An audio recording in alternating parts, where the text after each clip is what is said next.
एक दिन पिंटू जंगल में लकड़ियां काट रहा था। तभी अचानक उसके सामने एक शेर आ जाता है। शेर को देख पिंटू की सिट्टी पिट्टी गुल हो जाती है और वह अपनी जान बचाकर वहां से भागने लगता है। लेकिन वह शेर पलक झपकते ही छलांग लगाकर पिंटू को पकड़ लेता है। पिंटू अपनी जान बचाने के लिए शेर के सामने गिड़गिड़ाने लगता है। क्यों रे, तूने क्या सोचा था? इतनी आसानी से बचकर भाग जाएगा? चल मेरा भोजन बनने के लिए तैयार हो जा। नहीं नहीं शेर जी, मुझ गरीब पर रहम करो। आखिर मैंने तुम्हारा क्या बिगाड़ा है? भगवान के लिए मुझे छोड़ दो। बेकार की बातें मत कर। अगर मैंने तुझे छोड़ दिया तो फिर मुझे भूखा रहना पड़ेगा। और वैसे भी बड़े दिनों के बाद कोई इंसान हाथ लगा है। ऐसा मौका मैं अपने हाथ से नहीं जाने दे सकता। फिर शेर अपना मुंह फाड़कर पिंटू को खाने ही वाला था कि तभी अचानक उसके सिर पर एक बड़ा सोने का अंडा आकर गिरता है। अरे, अचानक ही अंडा कहां से आ गया? तभी आसमान से सोने से बना एक अंडा घर जमीन पर आ जाता है और उसकी खिड़की से ढेर सारे सोने के अंडे बाहर निकलकर शेर के ऊपर गिरने लगते हैं। अपने साथ इस अजीब घटना को होते देख शेर हैरान हो जाता है। तभी उस घर के अंदर से एक डरावना भूत बाहर निकल आता है। उसके बाद भूत अपनी जादुई छड़ी को हवा में घुमाने लगता है और उस अंडे घर के अंदर से एक बड़ी सी रस्सी बाहर निकलकर शेर को जकड़ लेती है। अरे ये क्या? इस भूत ने तो मुझे पकड़ लिया। अब मैं क्या करूं? उसके बाद वह भूत शेर को एक पेड़ के ऊपर लटका देता है। मेरी जान बचाने के लिए तुम्हारा बहुत बहुत शुक्रिया भूत भाई। कोई बात नहीं, ये तो मेरा फर्ज था। मैं लोगों की मदद करने वाला एक अच्छा भूत हूँ। उसके बाद भूत पिंटू को जादुई अंडे घर के अंदर ले जाता है। फिर वह अंडा घर हवा में उड़ता हुआ दूर एक पहाड़ी के ऊपर पहुंच जाता है। उसके बाद भूत जादुई छड़ी घुमाकर वहां एक सोने की मुर्गी प्रकट कर देता है। ये लो दोस्त, ये सोने की मुर्गी तुम अपने साथ ले जाओ। ये मुर्गी तुम्हारी हर इच्छा पूरी करेगी। लेकिन भूत भाई, मेरा गांव तो यहाँ से बहुत दूर है। अब मैं इतनी दूर कैसे जाऊंगा? चिंता मत करो, ये सोने की मुर्गी तुम्हें तुम्हारे गांव पहुंचा देगी। लेकिन एक बात का ध्यान रखना, ये मुर्गी इंसानों की दुनिया का खाना नहीं खाती। ये सिर्फ जादुई खाना खाती है। इसीलिए तुम्हें इसे हर शाम मेरे पास लाना होगा, वरना भूख से इस मुर्गी के प्राण छूट जाएंगे। ठीक है भूत जी, मैं समझ गया। मैं हर शाम आपके यहाँ इस मुर्गी को लाकर खाना खिलाया करूँगा। उसके बाद पिंटू उस सोने की मुर्गी के ऊपर सवार हो जाता है। फिर वह मुर्गी हवा में उड़ती हुई पिंटू को उसके गांव पहुंचा देती है। सुनो जादुई मुर्गी, मैं एक मामूली झोपड़े में रहता हूँ। मुझे एक सुंदर सा घर चाहिए जहाँ हर प्रकार की सुविधा मौजूद हो। ठीक है पिंटू, मैं तुम्हारे लिए एक आलीशान घर प्रकट कर दूंगी। उसके बाद मुर्गी के पेट से बहुत सारे इंसान बाहर निकलने लगते हैं। वे सभी जादुई मजदूर थे। सुनो मेरे जादुई मजदूरों, मेरे दोस्त पिंटू के लिए इसी वक्त एक आलीशान घर बनाकर तैयार कर दो। मुर्गी के इतना कहते ही सारे मजदूर काम पर लग जाते हैं और देखते ही देखते वहां एक बहुत बड़ा भव्य मकान बनाकर तैयार कर देते हैं। उस घर की सुंदरता देख पिंटू की आंखें फटी की फटी रह जाती है। इस तरह पिंटू उस दिन से अपने नए घर में रहने लगता है। दूसरी तरफ पिंटू का स्वभाव बहुत दयालु था, इसलिए वह गांव के गरीब लोगों की मदद करने का फैसला करता है। अपने साथ साथ मुझे गांव वालों की भी गरीबी दूर करनी होगी। फिर अगले दिन पिंटू जादुई मुर्गी पर सवार होकर गांव के चौराहे पर पहुंच जाता है और आवाज देकर सभी गांव वालों को इकट्ठा कर लेता है। सुनो जादुई मुर्गी, ये गरीब लोग हैं। मैं चाहता हूँ कि तुम इन्हें धनवान बना दो। ठीक है पिंटू, मैं अभी इन सब की गरीबी दूर कर दूंगी। उसके बाद मुर्गी के पेट से ढेर सारे सोने के पौधे बाहर निकलने लगते हैं, जिनके ऊपर बड़े बड़े चमकदार सोने के सिक्के लगे हुए थे। यह नजारा देख वहां मौजूद सभी लोगों की आंखें आश्चर्य से भर जाती हैं। फिर सभी गांव वाले एक एक पौधा उठाकर अपने घर ले जाते हैं। इस तरह जादुई मुर्गी पल भर में सभी गांव वालों की गरीबी दूर करके उन्हें अमीर बना देती है। दूसरी तरफ उसी गांव में बबलू नाम का एक लालची और धोखेबाज आदमी रहता था। पिंटू के पास सोने की मुर्गी देख बबलू को बड़ी हैरानी होती है। इस भिखारी पिंटू को अचानक सोने की जादुई मुर्गी कहां से मिल गई? मुझे किसी भी तरह सच्चाई का पता लगाना ही होगा। उसके बाद बबलू पिंटू पर नजर रखना शुरू कर देता है। फिर शाम होते ही पिंटू सोने की मुर्गी पर सवार होकर हवा में उड़ता हुआ जादुई अंडा घर के पास पहुंच जाता है। दूसरी तरफ बबलू भी अपनी मोटरसाइकिल से पिंटू का पीछा करते हुए उस पहाड़ी के पास पहुंच जाता है। ये देखो भूत भाई, मैं जादुई मुर्गी लेकर आ गया हूँ। चलो अब तुम इसे जादुई खाना खिलाओ। ये सुनकर भूत अपनी जादुई छड़ी हवा में घुमाने लगता है। फिर जादुई अंडे घर की खिड़की से ढेर सारा स्वादिष्ट खाना बाहर निकलकर मुर्गी के सामने आ जाता है। उसके बाद मुर्गी बड़े मजे से जादुई खाना खाने लगती है। दूसरी तरफ बबलू यह सब देख लेता है। अच्छा, तो इसका मतलब ये सारा कमाल इस जादुई अंडे घर का है। अब मुझे किसी भी तरह इस जादुई अंडे घर को चुराना होगा। उसके बाद मैं इस पिंटू और उसकी जादुई मुर्गी को मार दूंगा और साथ ही गांव वालों की सारी संपत्ति भी हड़प लूंगा। फिर गांव का इकलौता अमीर बनकर मैं वहां राज करूंगा। फिर थोड़ी देर के बाद पिंटू जादुई मुर्गी पर सवार होकर वहां से चला जाता है। बबलू चुपके से उस अंडे घर के अंदर दाखिल हो जाता है। तभी बबलू का घर के कोने में एक तलवार दिखाई देती है। बबलू तलवार उठाकर भूत के कमरे में पहुंच जाता है। सबसे पहले मुझे इस भूत को मारना होगा। उसके बाद मैं आसानी से इस जादुई घर को लेकर यहाँ से जा सकता हूँ। इतना कहकर बबलू भूत के ऊपर हमला कर देता है। लेकिन जैसे ही तलवार भूत के शरीर को छूती है कि तभी उस तलवार के 2 टुकड़े हो जाते हैं। अरे ये क्या, ये तलवार तो टूट गई। अब मैं क्या करूं? तभी भूत की नींद खुल जाती है। टूटी हुई तलवार और बबलू को अपने सामने देख भूत सारी कहानी समझ जाता है। अच्छा, तो तू मुझे जान से मारने आया था लालची इंसान। ठहर जा, मैं अभी तुझे सबक सिखाता हूँ। उसके बाद भूत बिस्तर पर रखी अपनी जादुई छड़ी उठाकर घुमाने लगता है और अगले ही पल बबलू एक अंडे के रूप में बदल जाता है। फिर भूत उस अंडे को उठाकर पहाड़ी से नीचे फेंक देता है। इस तरह बबलू को उसके लालच का फल मिल जाता है। दूसरी तरफ लोगों की भलाई करते हुए पिंटू जादुई मुर्गी के साथ हंसी खुशी अपना जीवन जीने लगता है। चंपापुर नाम के गांव में गोलू नाम का एक गरीब अनाथ लड़का रहता था। गोलू एक पैर से अपाहिज था। अपाहिज होने की वजह से कोई उसे काम नहीं देता था। बेचारा गोलू भीख मांगकर अपना पेट भरता था। एक दिन गोलू सड़क के फुटपाथ पर बैठकर भीख मांग रहा था। तभी गोलू के पास से एक आदमी गुजरता है। गोलू फौरन उस आदमी के पैर पकड़कर गिड़गिड़ाने लगता है। साहब, मुझे बहुत भूख लगी है, कुछ खाने को दे दो। कई दिनों से मैंने कुछ नहीं खाया, सिर्फ पानी पीकर अपना गुजारा कर रहा हूँ। भगवान के लिए मुझ पर दया करो।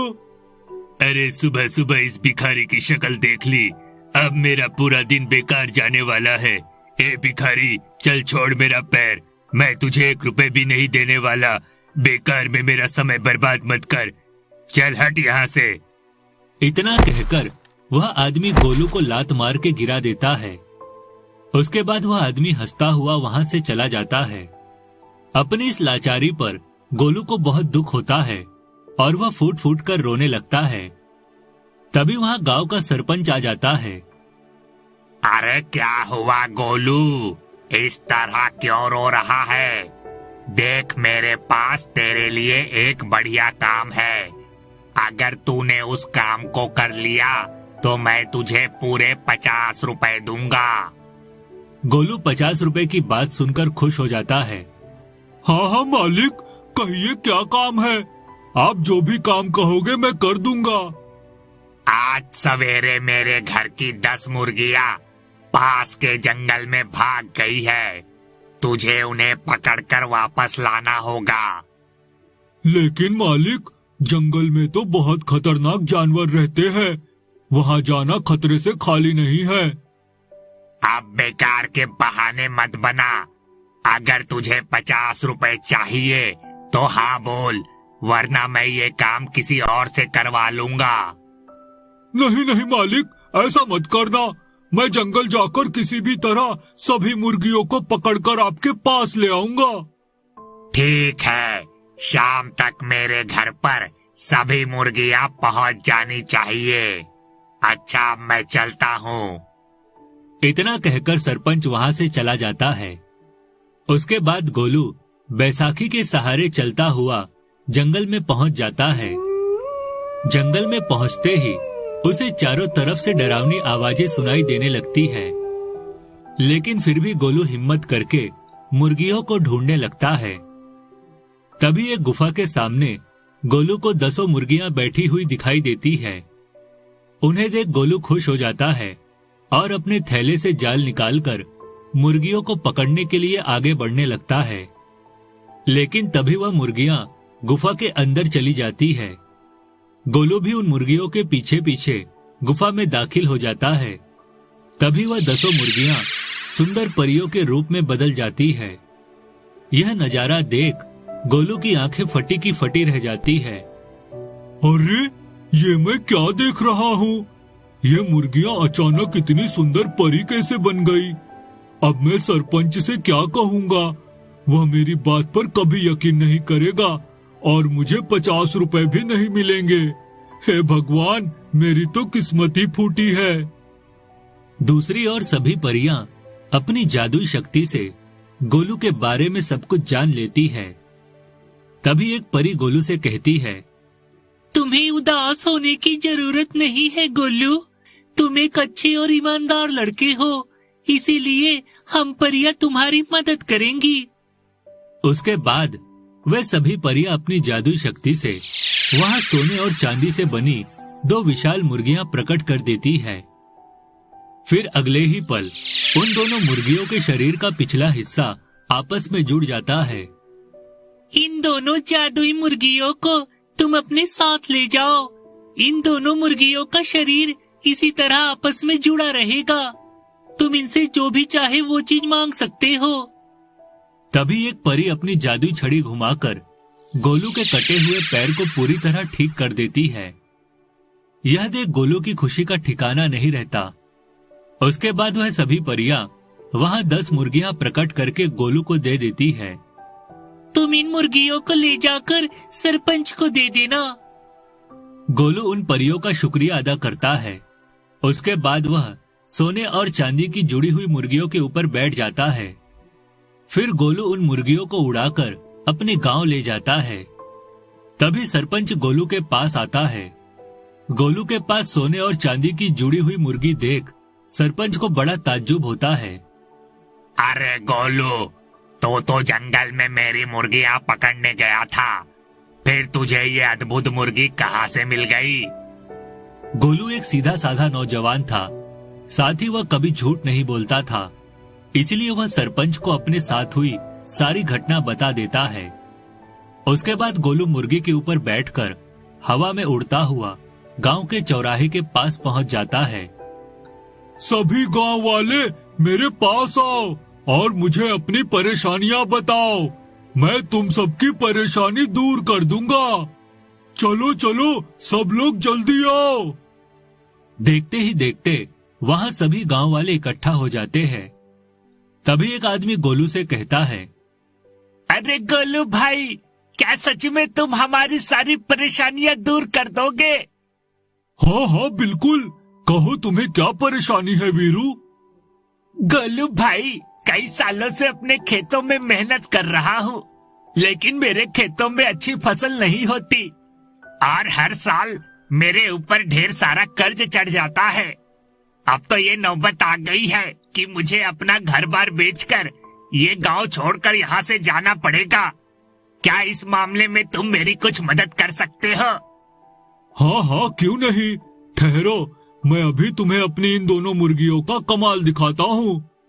चलो मेरी जादुई मुर्गियों, इस गरीब आदमी के लिए जादुई बीज प्रकट कर दो। गोलू के इतना कहते ही उन दोनों मुर्गियों के मुंह से ढेर सारे सोने और चांदी के बीज जमीन पर गिरने लगते हैं। ये जादुई बीज है, इन्हें ले जाकर अपने खेतों में बो दो। उसके बाद तुम्हारे खेतों में जादुई फसल उगेगी। यह सुनकर वह आदमी बहुत खुश होता है और सारे जादुई बीज उठाकर वहां से चला जाता है। तभी एक बुढ़िया गोलू से कहती है कि उसे अपनी जवान बेटी की शादी करवानी है, लेकिन गरीब होने की वजह से उसके पास बिल्कुल पैसे नहीं हैं। गोलू फौरन अपनी जादुई मुर्गियों से कहकर उस बुढ़िया के लिए वहां ढेर सारे पैसे प्रकट कर देता है। इस तरह एक एक कर गोलू गांव के सभी लोगों की मदद कर देता है। लोगों की मदद करके गोलू को बहुत खुशी होती है। दूसरी तरफ गोलू उन दोनों मुर्गियों से अपने लिए सिर्फ 2 वक्त का खाना मांगता था। उसके अलावा उसे कोई लालच नहीं था। गोलू रोज मुर्गियों के ऊपर सवार होकर पूरे इलाके की सैर करता था और जब भी उसे कोई गरीब या बेघर दिखाई देता तो गोलू फौरन उसकी मदद कर देता था। इस तरह सब कुछ ठीक चल रहा था, लेकिन फिर एक रात उसी गांव में रहने वाला एक लालची आदमी अपनी पत्नी के साथ जादुई मुर्गी को चुराने गोलू के घर पहुंच जाता है। सुनो भाग्यवान, इससे पहले कि यहाँ कोई आ जाए, चलो जल्दी से इन दोनों जादुई मुर्गियों पर बैठकर इन्हें हवा में उड़ाकर दूर ले चलते हैं। फिर वह दोनों जादुई मुर्गियों के ऊपर सवार हो जाते हैं और उन्हें हवा में उड़ाकर वहां से दूर ले जाने लगते हैं। लेकिन तभी वह दोनों मुर्गियां एक बड़े तालाब के ऊपर पहुंच जाती है। अरे ये क्या हो गया? ये दोनों मुर्गियां इस तालाब के पास आकर क्यों रुक गई? हे मुर्गियों, चलो हमें यहाँ से बहुत दूर जाना है। अगर तुम दोनों ने ज्यादा नखरे दिखाए तो मैं अपने चाकू से तुम्हारी गर्दनें काट दूंगा। लेकिन तभी मुर्गियों के मुंह से 2 बड़े डंडे बाहर निकलकर दोनों पति पत्नी की पिटाई करने लगते हैं। हाय दैया, ओए माँ मर गई रे, कोई बचाओ मुझे, बहुत दर्द हो रहा है। अरे भाग्यवान, ये दोनों मुर्गियां तो बहुत खतरनाक निकली, अब हम क्या करें? अरे करना क्या है, अपनी जान बचाकर भागो यहाँ से। फिर वह दोनों अपनी जान बचाकर वहां से भाग निकलते हैं। उसके बाद वह दोनों मुर्गियां हवा में उड़ती हुई वापस गोलू के घर पहुंच जाती है।